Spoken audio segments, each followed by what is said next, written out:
this is Britt Caswell with another example video. In this video, I'll be covering example 4 from section 4-2 in the SavvasRealize Algebra 1 textbook. So in this example, I'm actually going to be using systems of equation to model a real-life scenario. 2 real-life scenarios. So there's a kid named Nate, and he is starting a lawn mowing business. So in his business, or within any business, he has expenses and revenue. Okay? So expenses are the cost that it takes to run a business, and revenue is the money that you make. And so it says that Nate's expenses are the cost of the lawnmower and the gas. So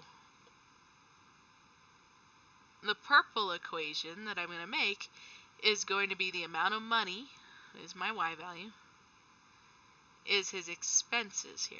So notice he's expending money on the lawnmower and the gas.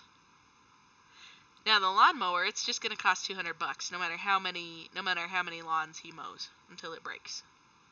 But the gas costs a certain rate per lawn. So because the gas is a rate, that's going to be the slope of my equation. And then the $200 for the lawnmower, that's my fixed cost, which would be my y-intercept. So this is our expense equation. Now it says his revenue is $25 per lawn. Alright, so $25 per lawn, that's a rate, so that means that $25 is the slope. And then our y-intercept, so if he mows 0 lawns, it would make sense that he makes 0 money. So our y-intercept for this equation would be 0. Alright, so now the question's asking, it says, at what point will Nate's revenue exceed his expenses? So what we need to do is we need to solve this system, and we need to see x, how many, that's going to be how many lawns he mows, and then y will be the amount of money that we see, okay? Now, both of these equations are already set equal for y, so I can take the orange equation, the 25x, and I could set it equal to the purple equation, because if 2 things equal the same thing, they equal themselves. So there we go. And so now I can use this to allow me to solve for x. So I need to get all my x's to one side of the equal sign. So I'm going to subtract 2x from each side. So I have 23x is equal to 200. And then if I divide, not divide by x, what am I doing, Brett? If I divide by 23 to leave x alone, that'll tell me the number of lawns. Now I can tell you now 200 is not divisible by 23. So it's going to be some kind of decimal, okay? I'm going to get about 8.7. So I'm going to change that to approximately right there. So after about 8.7 lawns, Nate is going to make his revenue equal his expenses. Okay?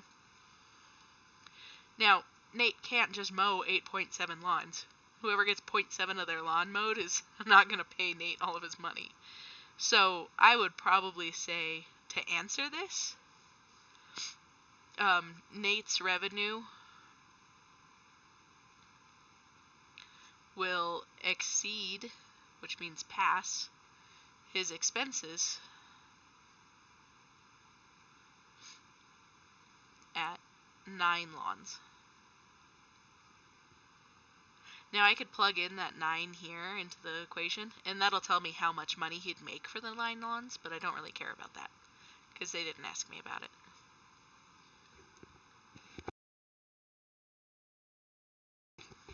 Alright, so now there's 2 amusement parks. Okay, there's Fun Time Amusement Park. So what they do at Fun Time is they charge $75 per ride and then $12.50 for admission.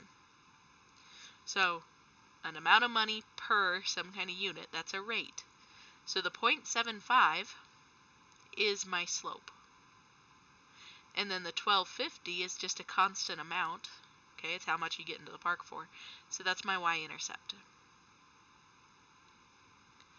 River's Edge Park charges you $18.50 for admission and then 50 cents per ride. Okay, so that 50 cents per ride is my slope. And then my $18.50 is my y-intercept. So it depends on where you plan on having the most fun at, how many rides you can get on in a day. The River's Edge is more expensive to initially go into, but its cost per ride is a lot lower. So at some point in time, the River's Edge is going to be cheaper than the Fun Time amusement park. We just are looking for that point of time. So now both of these equations are equal to y, so I can set them equal to each other. So I'm going to say 0.50x plus 1850 is equal to my red equation, which is 0.75x plus 1250.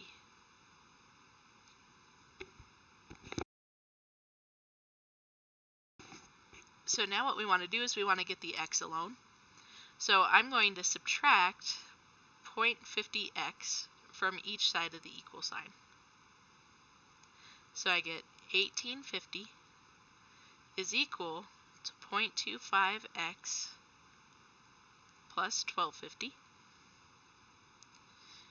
And then I'm going to subtract the 1250 from each side of the equal sign so that the x's are by themselves. So I get that $6 is equal to 0.25x. And then if I divide by the 0.25, that's going to tell me how many rides I would need for our costs to be the same. Now remember, if you are doing division and you're dividing by a number that's less than 1, don't be surprised when you get a larger number that comes out. So the answer to this is actually 24 rides. So it would take 24 rides for the cost to be the same.